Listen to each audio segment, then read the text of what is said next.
one of our biggest convictions nowadays is Alibaba. And you made waves recently by selling a larger position of yours. So I know you probably don't talk about some of your current holdings. A lot of people think it's Tencent, but can you give us and our viewers this is one of our favorite stocks, we think it's incredibly undervalued, your thoughts on Alibaba currently in the Chinese situation now? Yeah, I mean, I think one thing to keep in mind about investing in general is there's very strong signal value when someone buys something. There is very weak signal value when someone sells something.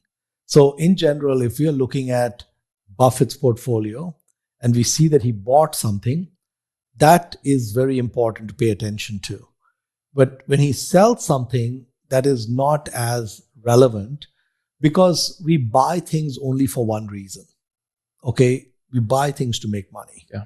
Okay? We sell things. We sell things for 100 reasons. Many okay? reasons. So in the case of Alibaba, one of the reasons I sold Alibaba was for tax loss harvesting. Okay? And there were actually two reasons why we sold Alibaba. Probably more than two, but two are at least enough to justify it. Is that I had studied and learned about Tencent and Prosus after we had made the Alibaba investment. And after we made the Alibaba investment, the stock went down, and Prosus and Tencent also went down, but we hadn't invested in it yet. And it was really simple. If I sold Alibaba, we got the tax loss harvest. And one of the problems with tax loss harvesting is you can buy back the same security after 30 days. Mm-hmm. Right. And in the 30 days, it can move. So it can move against you. So you might have bought a stock at 250 and you might have sold it at 180, let's say, with the idea in 30 days I'll buy it back. But if it goes to 220 in 30 days, that's not and it's hard to control that. Right. What I did with the Tencent Alibaba deal was I sold Alibaba. I moved the proceeds to Prosus, not Tencent, because Prosus is even better than Tencent. And I never needed to buy Alibaba back again because I thought the Tencent business was superior to the Alibaba business. So it was killing multiple birds with one stone, where I'm moving from a business that's good to a business that's even better. I get the tax loss harvest, and I would have been willing to buy Prosus at the higher price. I still got it at a lower price, so it's all okay. What do you think normal investors are missing? I feel like you've been very adamant about Tencent, but I feel like the FOMO is, I feel like I'm missing something. We've gone over it on our show, all the divisions they have, all the different branches of that company. For a dummy like me, what are normal investors you think might be missing out or not learning about Tencent?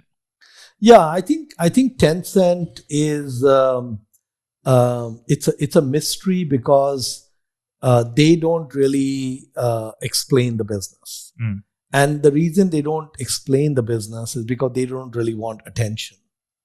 They don't want competitors to understand the mousetrap they have. They definitely don't want governments to understand it. They really don't want anyone to understand it. They just want to be in stealth mode. And a lot of businesses are like that. Amazon was like that with AWS. And when the whale finally surfaced, they instantly attracted two large competitors who are going at it, head to head with them. And so Tencent wants to basically, I can understand why they don't want to talk about it because, and this is the case with many businesses, even the one in Turkey. I think one of the reasons they don't talk about it is they feel they would just attract other people into the field that they're really not looking to have attractions to. So if they have a great rail business, they just want to keep it to themselves. They just don't see any upside.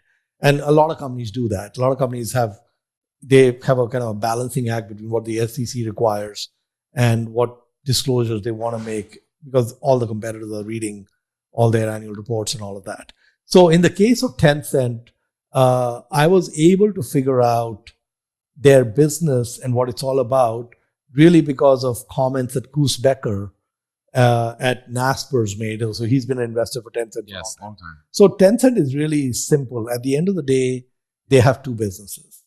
Okay, they have an army of software engineers, And this army of software engineers is incredible.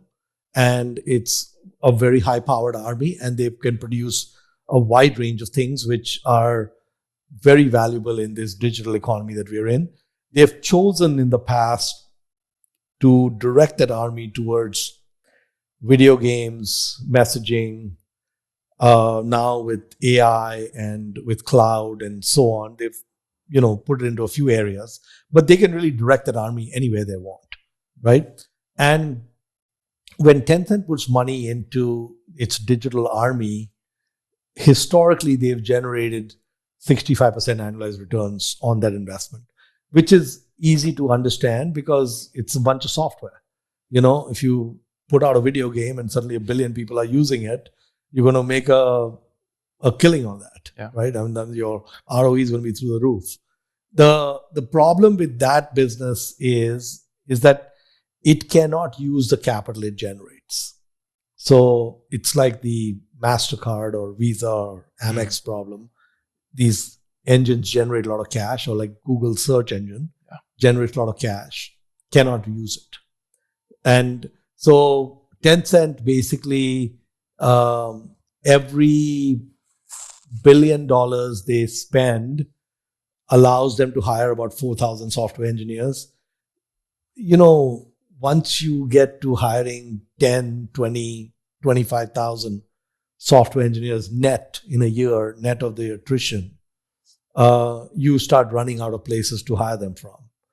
I mean, 25,000 software engineers would be like 100 a day. You'd be hiring 100 a day every single day. Okay. Yeah. And to hire 100 a day, like interviewing 1,000 a day. Yeah. Okay. Good luck with that. Right. Okay. Even in a country like China. Yeah, it's hard. I mean, in a country like India, the elite schools that produce engineers, I mean, we produce maybe 25, 30, 40, 50,000 engineers a year. And by the time you get to the 50,000 engineer, he's pretty much useless. Yeah. Okay. I mean, the first 10, 15, 20,000 are really good. But then when you go to the 40 or 50,000, 60,000 engineer, you're scraping the bottom of the barrel. And these are engineers in all fields, right, including civil engineers and, environmental engineers and all of that.